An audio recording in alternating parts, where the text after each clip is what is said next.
welcome to NAPOD, where we provide NA speaker meetings and workshops in a podcast.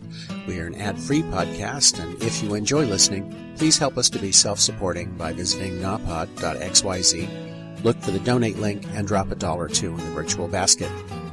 If you're also in AA or have friends that are, please tell them about our other podcast, Sobercast. Sobercast features AA speakers and workshops in the same format as NAPOD.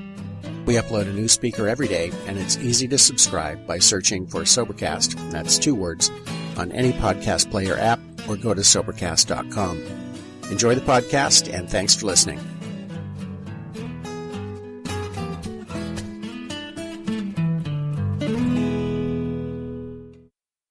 Hi, I'm Kevin, I'm an addict. I feel a little bit nervous, but I know it's going to pass. I haven't really thought about what I'm going to share tonight at all. I always just tend to go into the loo and say hello to my higher power and ask to be honest and open and carry a positive message of recovery in NA rather than my egos. Because the truth is I would all to like, I think I'm wonderful and I'm just me. And it's interesting really coming up. We haven't been up the West End for ages and ages. I used to live up here. I did all my using up here. When I say live up here, I mean lived on the streets up here. And I thought I'd do I got off the Piccadilly Circus, which is where I started using, and I went to go up, what was Subway 4? It's not there anymore. The whole thing's changed. It was like, I thought it'd just sort of go down a bit of memory lane and everything's changed, I got clean in 1984. I'd been using for 19 years, started in 1965, and I first started going to NA in prison. I didn't go to NA thinking it would work for me. I just went because I had nothing better to do. And it was somewhere else to go other than being in the cell. And prior to going to NA, I'd done 13 rehabs, mental hospitals, whatever. I got my first one in 1966 when I was 16 years old. And it wasn't that I didn't want to stop using those times. I did, I just couldn't stay stopped. Every time I came out, I was alone. And in fact, people took me to AA in 1966. I was in this mental hospital in Southall, St Bernard's. And in those days, there wasn't many addicts, to be honest. And they used to put us in with the alcoholics. And so they used to take me to AA. And I remember thinking, wouldn't it be great if there was something like this for addicts? But in those days in England, there wasn't. I'll tell you a little bit about my life before I came to NA because I've got to talk for 40 minutes and I can't do, well maybe I could do 40 minutes or ago, I never tried it.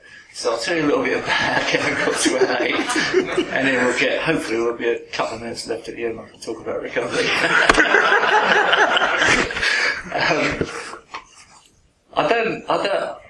People talk about their child and all that stuff. I'm not about my child. I was a very resentful child. I thought my parents didn't love me. They gave me dinky toys, And the thing is, it's like my parents did the best they could for me, to be honest. And there was something missing in me, And it's funny because I thought about this, later on as I got into recovery and started looking at stuff and doing the steps and things. And I thought about, what?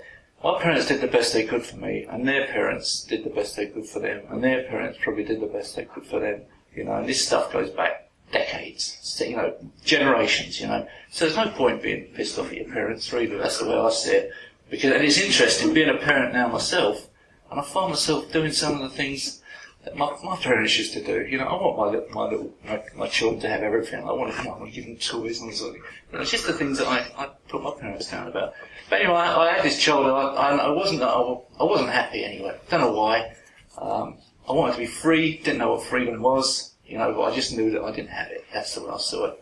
And hated school in the latter years, used to play truant a lot and stuff. When I was 15 years old, I got into the days of mods and rockers in the mid-60s, and I really wanted a scooter, but I wasn't old enough to have one. I was only 15, so I used to nick them. And that was like the first thing I really got off on, was nicking scooters, the park with a bit of fur around the neck, And what happened was I kept getting nicked, and I got called 3 times. I went to court 3 times in 3 months, I think it was. And on the 3rd time, I thought, that's it, I know I'm going to get a ball stop. And so I did a bunk, I jumped bail, And when I went off, and it was just the days of the beatniks, it was before hippies and stuff, and I was hitchhiking up and down the country at 15 years old, and I ended up under the pier in Brighton with these beatniks and so. And I remember actually that there was smoking dough. I didn't have any, but I remember them saying to me the best place to get lost is in London, because there's so many people there, because you kind of stuck out under the pier down in Brighton. And I came back to London, which is where I'm from. But yeah, we all slept under the pier now. And I came back to London, and I was walking down. I had no money, nothing. I was walking down. I remember what I was in Speaker's Corner. I don't know what the fuck I was doing there, but I met this guy. Got talking to him. He was a Persian guy, and he was.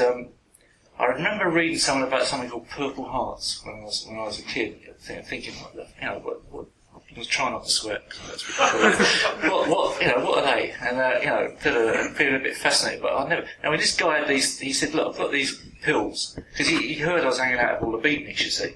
And I got talking to him, and he asked me what I've been doing and stuff. And I was honest to him. Anyway, he said, "Look, I'll give you these pills," and this is back in the days before decimal currency, right? He said, "What you do is you sell them for a shilling, and you've got to give me sixpence back, right? I'll give you 100 of them. So tomorrow, I'll meet you out tomorrow, and you've got to give me, what would it be, £2.10 shillings back then. I think that's the sum. Yeah, that's right. 100 shillings was 10 quid.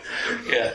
Is that no, a fiver? Yeah, anyway. I remember now. Anyway, so what happened, he said to me, but whatever you do, don't take any, right?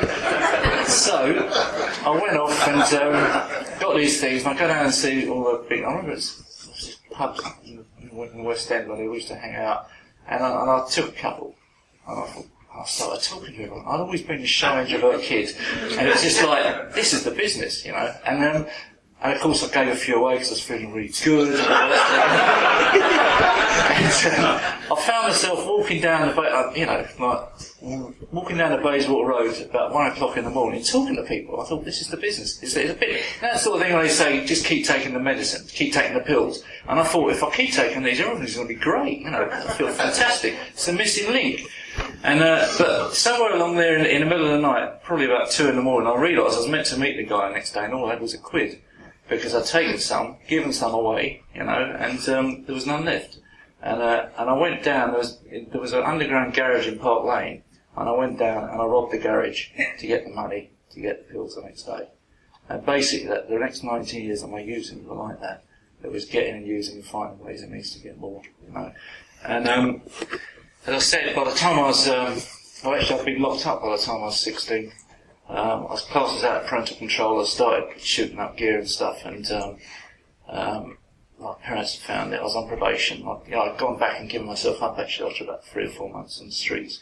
And my parents had found these methadone amps and taken them around. I knew there was something wrong. I'd gone around the probation officer, and I was really. I mean, I'm not going to go into it. I was dealing stuff for a guy, you know, at this age. It's mental, and but I got sent away for 3 years to what they called crew schools in those days, and I went when eventually I got to this crew school because I was locked up for about 3 months before I did in this place called Ashford. When I see someone knows about over there, when I did get there, I did a bunk after about 6 weeks, and I was back down using the gun. I got a smack out of it, and when they called me again, right about 11 months later. They didn't know what to do. They wouldn't take it back in the approved school because they don't have it. And I got sectioned into this mental hospital I mentioned earlier in St Bernard's. And I think probably then I didn't want to stop using. I was having a good time. You know, I was still working. And but I was in there 5 months, came out, straight back up the West End using again. And about 3 months later I checked myself back in of my own free will, not on a section or nothing, because I was fucked. You know.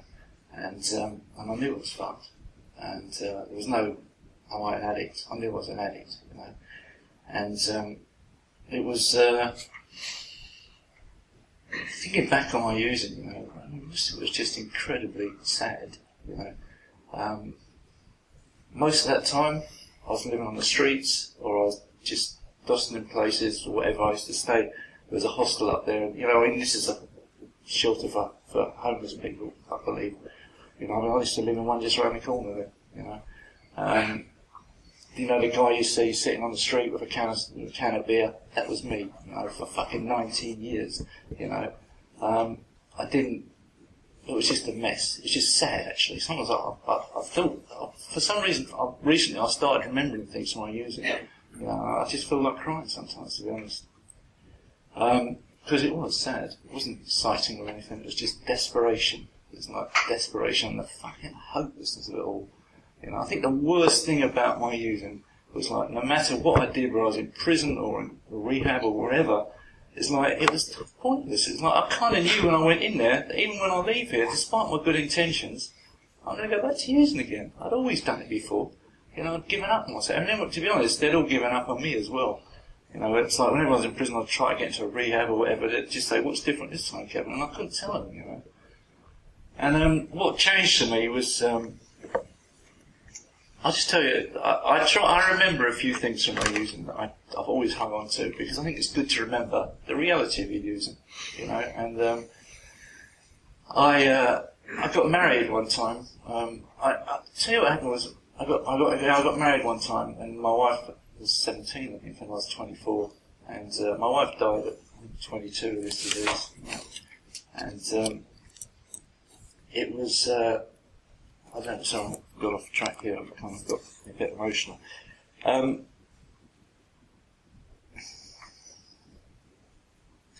go back there later. What happened to me was in 1984 I got sent to prison again. I've done about 5 years in prison over the years. Prison kept me alive, to be honest. It did. I'm grateful, actually, in retrospect. I wasn't grateful when I got sent down. I was the last time, actually, to be honest. The last time I went to prison, it was a relief, because I just knew I couldn't cut it out here anymore. I'd ulcerated legs, had for years and years. I spent the last 5 years I'm using on crutches or a wheelchair, hobbling around up here, you know. And when it rained, it was fucking agony, because I had holes in my shoes, you know, and it's like my feet got wet, my ulcers got wet, and it's something I couldn't fucking walk. And when I went away, I knew it was the right place to be. And I went away, and I was very fortunate. I got sent to the scrubs, and there was an African doctor there, you know, and I'd had these ulcers for a long time, years and years and years, and I'd been in hospitals here and there, and this African doctor said, we have a lot of this in our country. I know just what to do with them. And you know, this is a prison doctor, and I'm really grateful to him, because he set my ulcers, my ulcers started to heal when I was in there. But the thing that really happened to me in there was, I remember one night, and I was really, really sick as well when I was in there, and I was in the hospital. And this one night I was detoxing, this prison officer came round 2 in the morning, and there was this hole in the cell door, and he gave me this medicine through the cell door, and he said to me, you know what, lad, he said, you never have to go through this again. He was a Northern, you never have to go through this again unless you want to. And I thought, you just don't understand that when I leave here, I will. Because despite all my good intentions, that magnet will just pull me back to the West End and use it again. And the thing was, actually, I've heard that so many times, you know, you never do this unless you want to, you know, in recovery. And I wonder if it's in another folks, maybe, I don't know. But anyway, the thing that happened to me in there, the greatest thing of all that happened to me in that prison, funny enough, there was a guy called Jimmy, alright, who I knew on the street, and he was in the scrubs at the same time as well. I wonder what happened to him. I bumped into him in there. And he said to me, Kevin, he said, there's this NA meeting here, you've got to go to it, it's great, alright? And I said, alright, Jimmy. And I went, you know, and that was like the bestest thing I've done in my whole life. It turned my whole life around. And when I went, I didn't think it would. I didn't realise it was going to have that effect on me. In fact, you know what, I don't remember, my clean time birthday, I set at 30th November 1984, because I know I'd started going to NA then. Right, but I don't remember, because when I went to NA, I didn't think I was going to stay clean. I didn't take any notice, you know. It's just like, it's just another day. And I went to the meeting, and someone come along and take the meeting. There was an Australian guy called Wayne, and he was a biker. And he came and he told his story, and he was crazy, if not more crazy than I was, you know. And he was clean, and he was 18 months clean. A long time in those days, 18 months clean. And the amazing thing about him was he'd taken the time to come up to the prison to tell us about NA. And that's what really, really impressed me, you know. Because all the time, all those 5 years in prison, I don't know how many visits I had. All I was interested in people bringing up, you know, gear actually, but of addicts coming to visit in prison, maybe 5 years. I might have had 4 or 5 visits, that's all. And anyway, this guy had come up, and the thing that amazed me as well is he seemed to be happy. I mean, like, the idea of being off a gear and being happy was like, maybe you might be able to stay clean, but be happy. Forget it, you're going to be miserable. And anyway, he told us his story, and I was impressed. And he said some very basic things that I've always remembered. And he said the first one does the damage. If you don't pick up the first one, you won't get loaded. He said it's just for today, and if you can't do a day, do an hour. If you can't do an hour, do 10 minutes, right? And reach out to somebody else. And just it was those simple things like little slogans that stuck in my mind. And I went sat in the design, didn't say nothing. And next meeting I went again. And I made a decision quite early on, because it's interesting, we talk about the steps and stuff, and I think I was there was something happening to me where I was kind of internalising the steps before I even realised it. What actually happened to me in the prison was I had 2 lots of charges, and I'd managed to smuggle a syringe in on my second court case. And I had what we call an outfit syringe in the nick. And in those days, well, it's probably the same now. If you had the outfit, all the gear came through you, because everyone wanted to borrow it off you, so they had to give you a taste. And after going to the NA meeting, I decided to ditch the syringe. And I did. And I didn't sell it to anyone, give it to anyone. I actually went and put it down the loo, which is like me making a fucking decision. So in fact, what happened to me in there was I went along to a meeting and I heard the truth. And they say the truth will set you free. And what the truth was that I'm powerless over my addiction. I knew that. I knew I couldn't stop. I knew every time I left before, I was just like the magnet drawing back to the using again. It was just like there was nowhere. My life was unmanageable. I've been homeless for fucking decades. It's like I'd lost everything. My wife, my children. It's just everything had gone. And it's funny. I thought that thing about the first one does the damage. And he said, I don't think he said alcohol's a drug, right? He said it's a program of total absence from all drugs. And I thought, give you a break. You've got to have something. How can you not have anything? It's just ridiculous. And you've got something to chill. And I thought back about the time before when I left prison, or the time before that I left prison. I'd been in for 2.5 years or something. I left prison, and I came out of all the good intentions in the world. And I remember I'd been in the scrubs at that time. So I came out, everyone, it's like they had a party for me that day. I wasn't going to use those drugs. I was just going to use these drugs. And a week later, I had a habit again.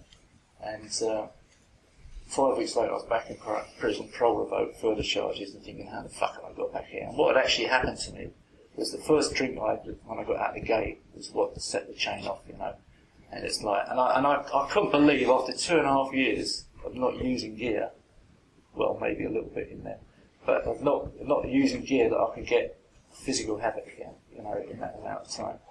And so when he told me this, and I thought about it, I thought, what, he's right. The first one did the damage. It wasn't. I always just think if you just use it for 2 or 3 days and stop, you'll be all right. I mean, did I ever do that? I was never able to do that in my life. I was never able to use it 2 or 3 days and stop. And again, the truth set me free. So I kept going to the meetings, and it's like what happened was I stayed clean in there. And the funny, there was a guy last night, Jimmy, and he was at my home group on Thursday night, and he was picking up his 26 years clean. And I actually I feel emotional about it again. I got emotional. I've got to become a human being in recovery. I've got kind of my feelings and stuff. And I was just really touched by it, and I was thinking about it. He was telling me there was about 5 or 6 of us went to this meeting. There's another guy who went to that meeting as well. So there's 2 of us have been clean ever since we went to that first meeting. Right, and another one was at the meeting and got clean later on. So there's 3 out of the 6 of us are clean, which is something pretty amazing. The other one's got 15 years or so now as well.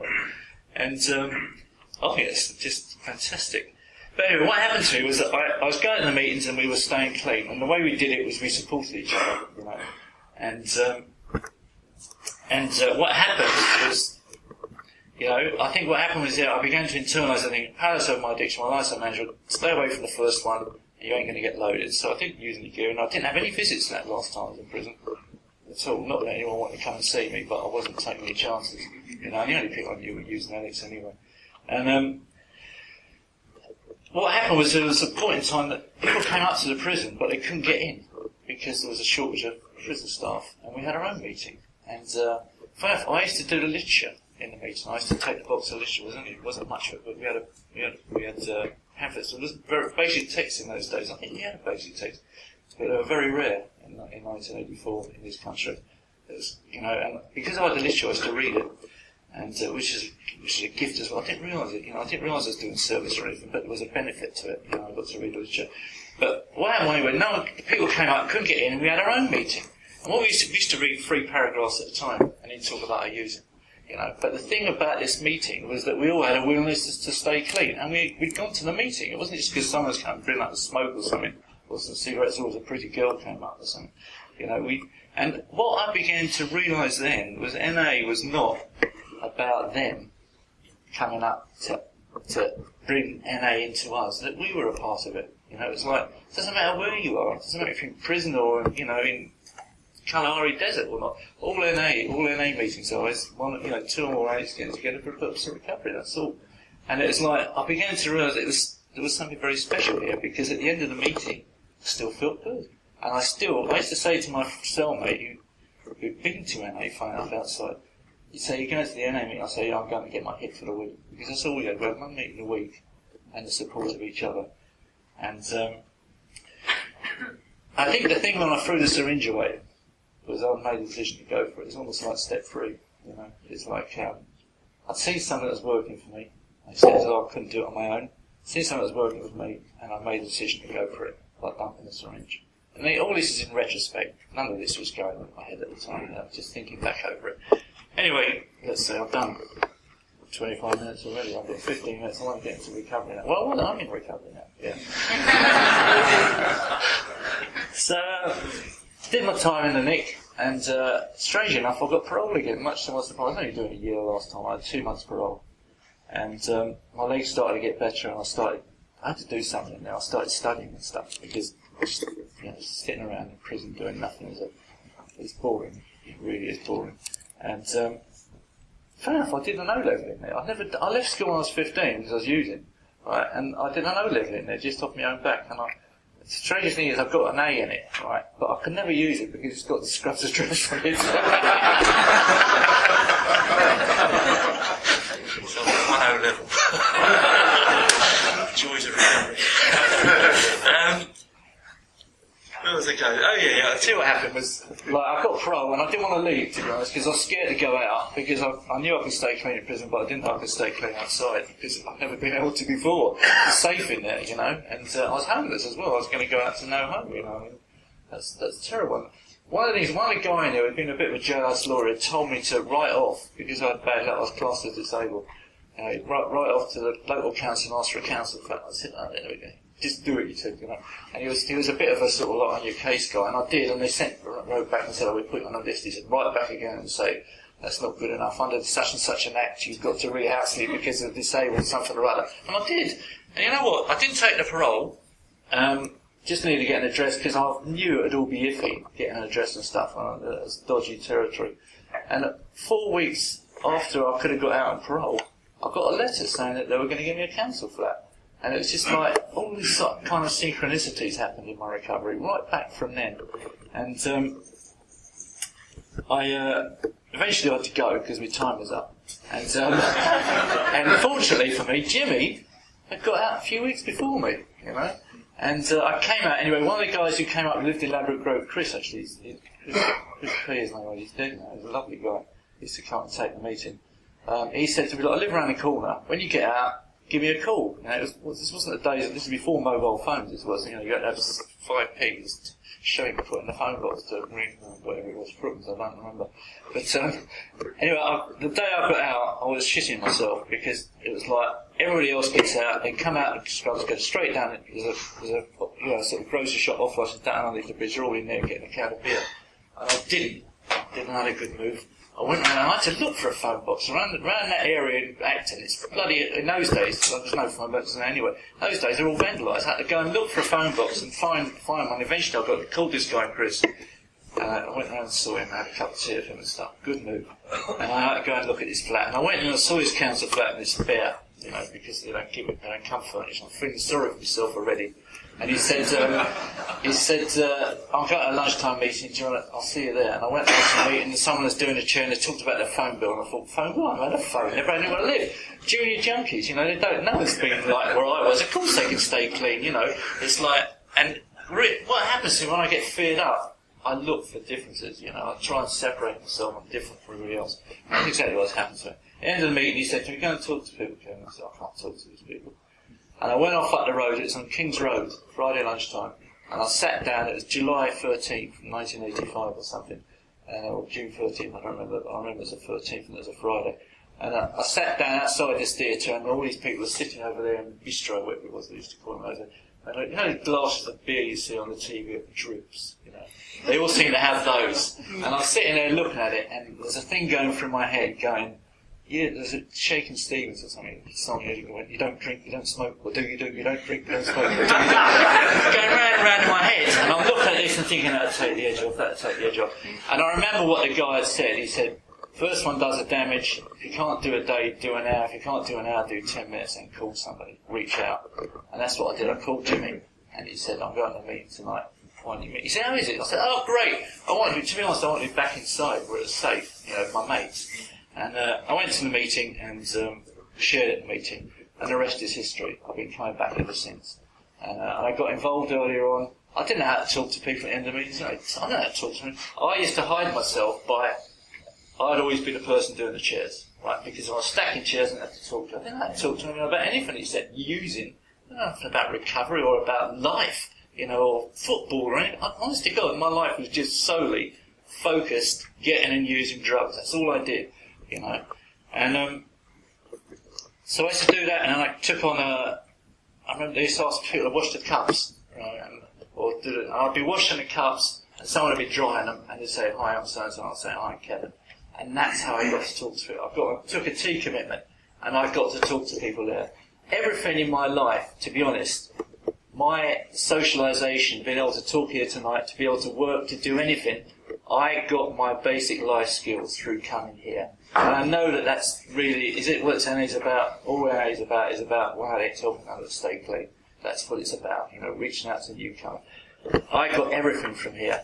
I was a treasurer at a meeting in Dagenham, and I learned that you put the money coming on one side, the money going out on the other. I ended up in a business where I was dealing with a lot of money, right, doing that sort of thing. You know, it's like I actually traced I've got no qualifications. I ended up handing millions and millions of pounds of other people's money, and they trusted me. That's the amazing thing as well. How did I do that? I learned that through being a treasurer at a meeting. I learned to communicate here. I learned how to smoke tea here. You know? All these sort of things, all these life skills. I went to committee meetings. I got involved. You know, I learned. You know, I actually learned how to use a computer doing NA stuff. To be honest, as well.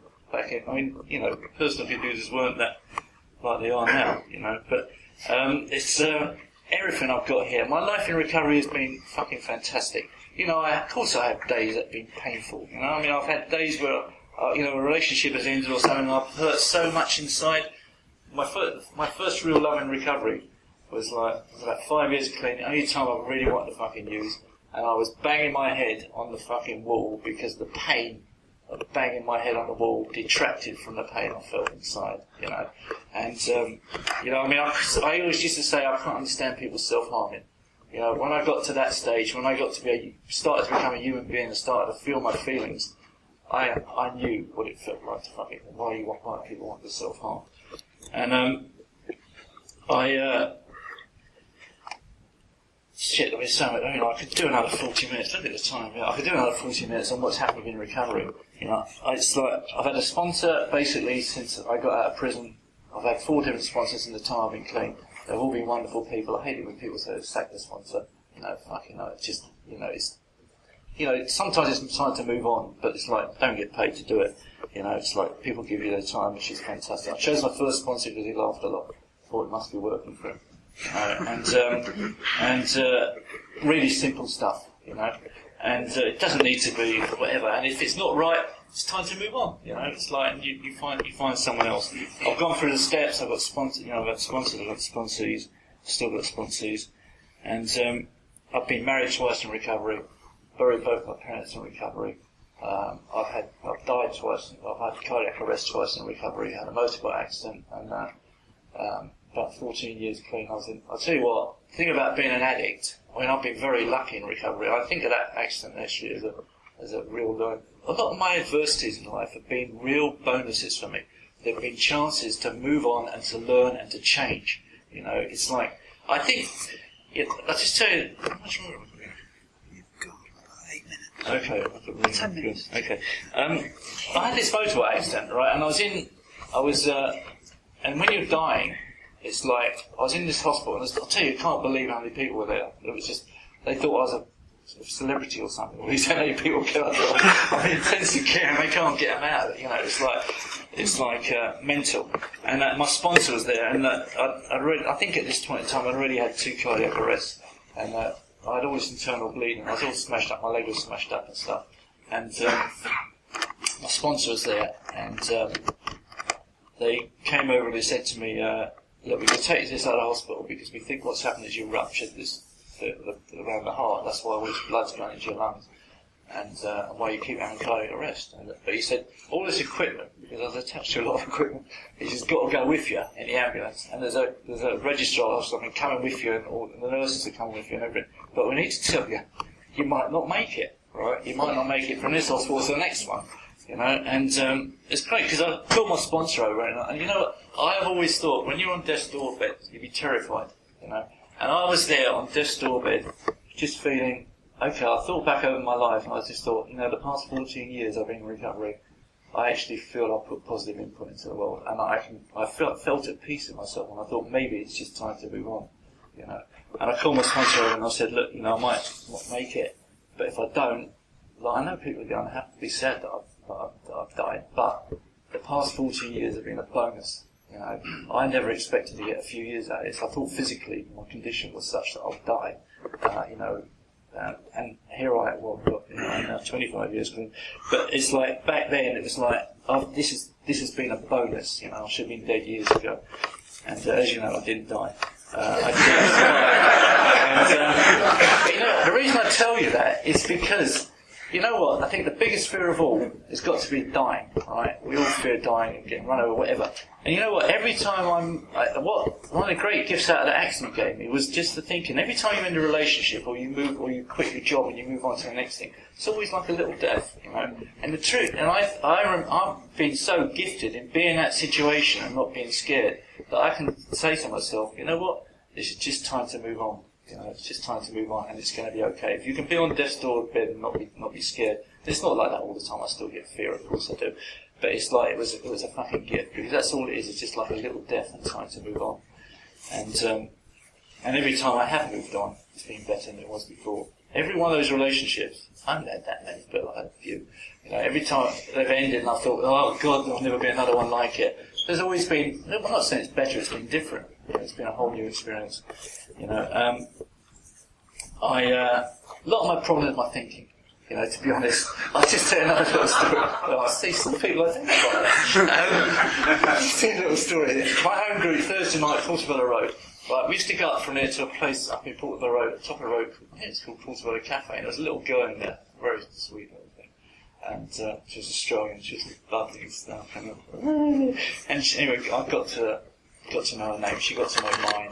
And one day she was talking about flowers and said, oh, she's really loved these things called gerbers.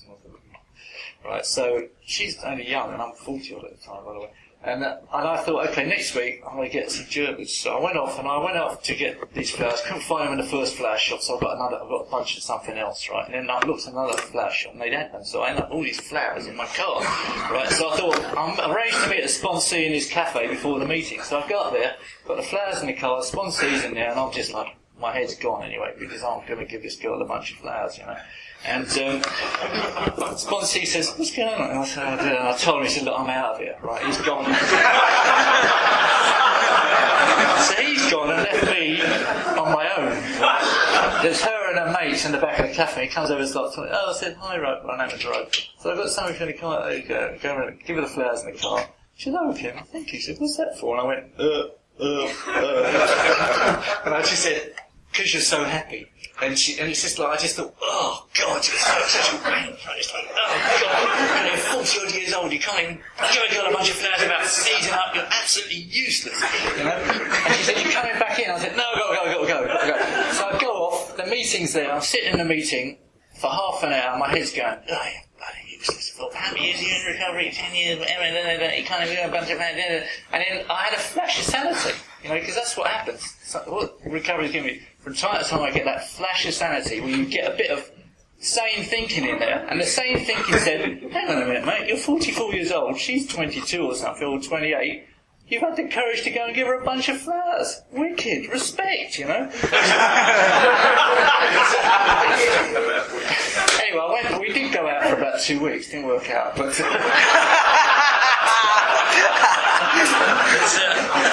that's the, you know, you listen to that stuff in your head, it's just so much rubbish, isn't it? You know, it goes on there, it tells you what good enough for us.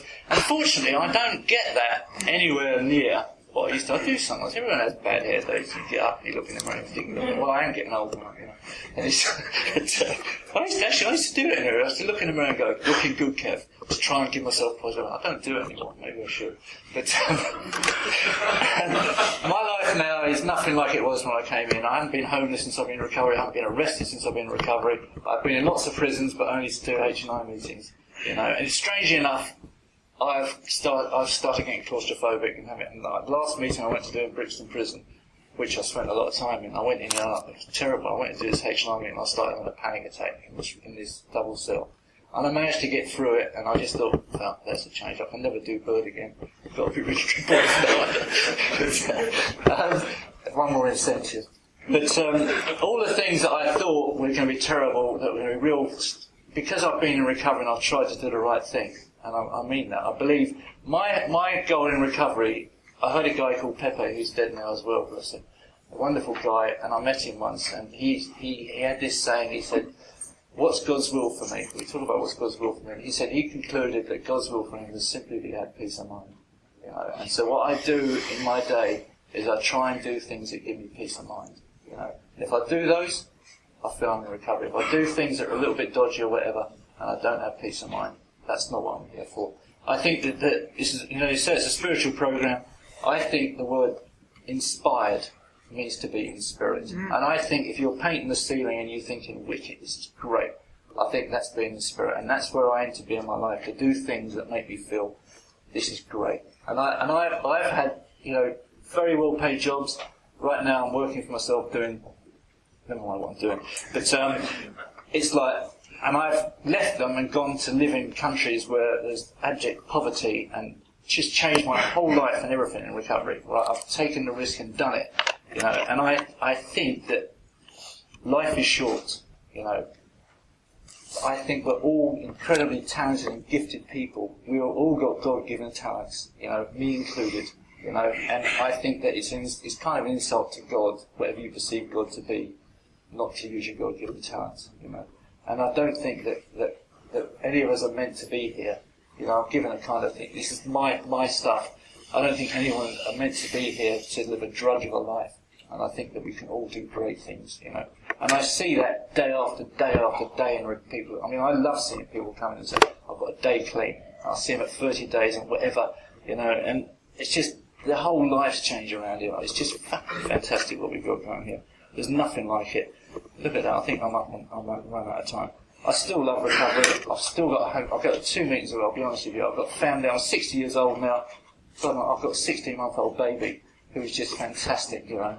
Like, I love my wife, you know. Anyway, it's just, I've got a life beyond my dreams. I never had any dreams when I came here. You know, I couldn't see beyond, you know, maybe one day having a pair of shoes doesn't have a hole in them, or my ulcer's getting better. You know, my life is, it's just beyond my wildest dreams. And I need to remember that. I just close on one last thing. You know, people used to talk about pink clouds, you know, and I think that for me what happened when I came in, I think actually that stuff about you come in, you get clean, you're on a pink cloud, I think that's the reality. You know, what happens further on down the line for me, certainly at a period of time, is my life has got complicated and I forgot the simple truth. The fact that I'm clean today is a fucking miracle. The fact that I've got all this good stuff in my life today is a fucking miracle. You know, that is, if that's a pink cloud, fucking so be it. When I'm in that space of like, oh god, I didn't earn this much money, or whatever, all the stuff I've got in my life, it's like I'm denying the reality of where, of the gift that I've got. Life in itself is a gift. That's because of where I've been, and I know that, and I love it, and I don't want to die anymore, which is what I wanted to do when I was using. I want to live, and I try to do that as best I can. Some days better than others, but overall that's where I want to be. I'll leave it there. Thanks for listening.